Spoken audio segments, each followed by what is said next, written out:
Drag queen ang atake, hindi fresh makeup. Ay puking. Not again sa mga mahilig gumamit ng ganito. Hindi kayo na.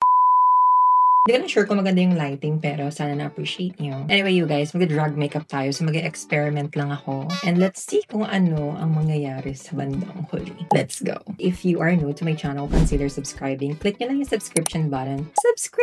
Yung subscribe button at saka yung bell beside that para ma-notify kayo every time na mag-upload ako ng panibagong videos. Follow me on all my social media platforms at MelQueenTeen.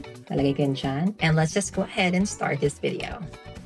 Nasa na ang aking clip. May bet akong bilhin na contact lens. Pero di ko siya na-check out. Color green siya, tapos feeling ko effect siya. So, sa Friday pa kasi ang aking sahod. Kaya i-check out ko na din after ng video na to. Go! Bakit nakagalit yung kamay? Hindi ko alam kung ano ang mangyayari sa makeup natin for today. So, hindi ko sure kung magiging successful tong video na to. Pero, laban lang, bakit? May napalit akong gantong tool sa baba ko. Yan, nilalaban natin to. Ate, i-brush mo na yung baka matuyo. Uy, ang sakit ha. Ang sakit nito ha, in fairness. Sana yan sa paggamit ng tools, depende sa inyo. Actually, maganda naman gumamit nito. Gusto ko lang talaga itong itry kasi nga bago. Pero ang sakit niya ha. Hindi ko in-expect. Pero spoolie pa rin talaga ako. Like, girl, mas masarap pa rin itong gamitin ko para dito. Yun lang yung first impression ko. Pero, not again sa mga mahilig gumamit ng ganito. Teka yun ha. Alam niyo ba guys, gusto ko bumili ng wig. Kasi nag-film lang ako pag naliligo ako. Eh, di ba hindi nga ako naliligo? Eh, may nagbabasa ng buhok daily. So, hindi ako pwede talaga mag-film. Like, anytime na gusto ko. So, dalawang coat lang siya and lalagay na ako ng powder. Isa-set ko na siya. Ay, puking. Sige, ang gawin natin ngayon, unahin natin yung base bago yung eye makeup. Go, ilaban natin yan. Spray lang muna ako nito. Sarap. Maglalagay tayo ng favorite ko na serum. Let's go. Kung napapansin nyo na parang medyo madumi yung kamay ko dahil yan dito. Kaya medyo madumi yung kamay ko. May color black siya. Para siya na stain. Hindi na siya mabura. Sige, mag-foundation stick tayo. Gamitin ko itong foundation stick from Bare & Blaze. Bigay ito sa akin ni Mother Kenrick. Mother! Ayan, meron tayong foundation and then i-blend ko na lang siya using yung binili natin. Kukuha ko ng panibago. Ay, natapon. Ito. Kasi maganda siyang pang-blend. So, gamitin natin. And then, maglalagay ako ng bronzer. Actually, wala akong masyadong dark. So, ito na lang yung gagamitin ko. So, ko sana yung super dark para sobrang snatch. Tadaanin na lang natin sa powder later. And ito na lang din yung gagamitin ko pang blend. O, diba? Pang naturalan lang talaga tong bronzer na to. Pero laban pa din naman. Wala ko ng color white na face paint and lalagay ko lang siya sa center para super highlighted. Kasi di ba drag queen? Drag makeup. OA dapat. OA. Nawala. Dagdagan. Nawala.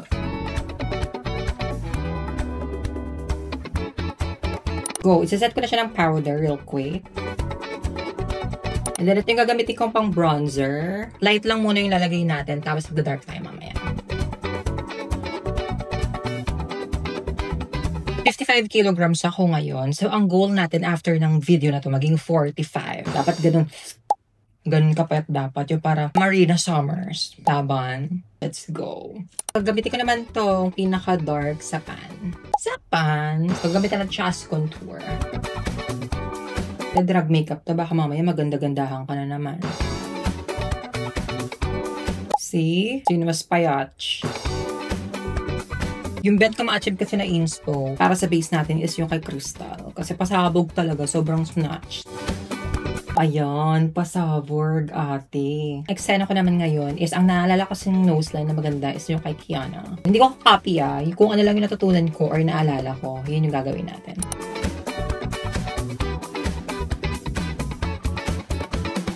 Lagyan natin tayo ng blush. Ganda. Sabog. Parang gusto kong dagdagan ng something yung nose. Wait lang.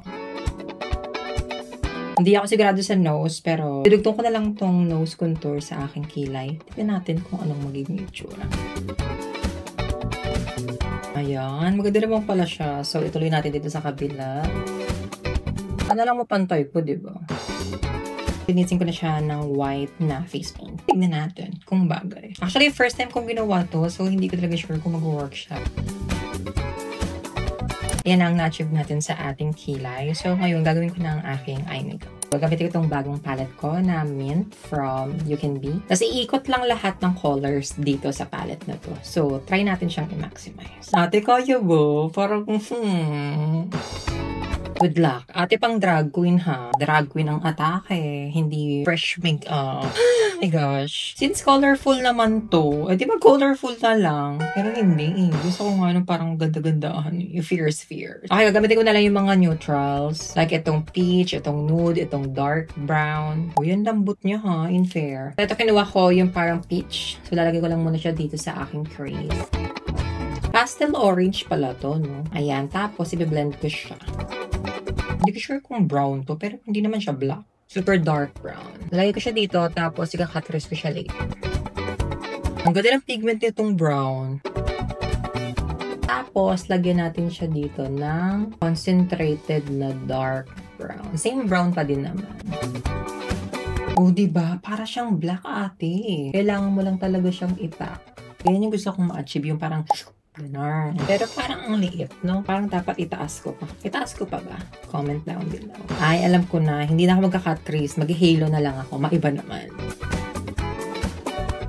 Ito na lang gagamitin ko din na highlighter mamaya. Tapos ito yung gagamitin ko na shimmer.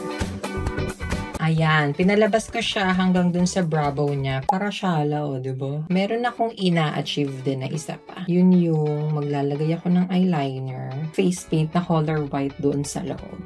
Let's go!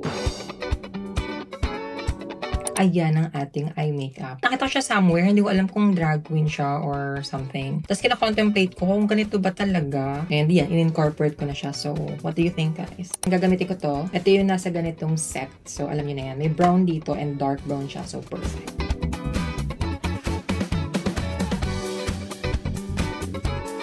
And then, gagamitin ko to lipstick from Vice Cosmetics. Itong shade na So Chic.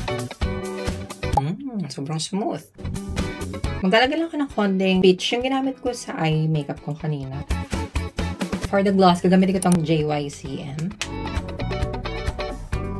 And then, since andito naman na sa harap ko, itong highlighter, gamitin na natin siya. Wow, blinding. Ginagamit pa rin ba yung term na blinding sa highlighter? But like, very 2016 siya. Dito naman tayo sa lower lashes. Gagawin ko na to. Smoke out lang ng very light. So, same pigment lang yung color orange. And then, yung dark brown. O, diba? Nag-iba na yung eye shape natin. And then, maglalagay na tayo ng mascara.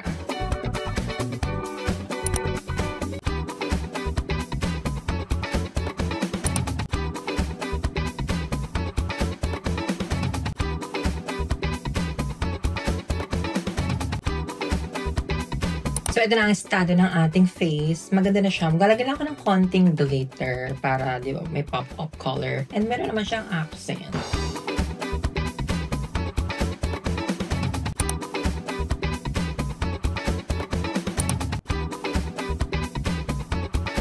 So, ito na ang ating look, guys. What do you think? Oh my gosh. Ina-finalize ko lang yung look ko, using yung hair ko. At nagbabalik ako for the final video.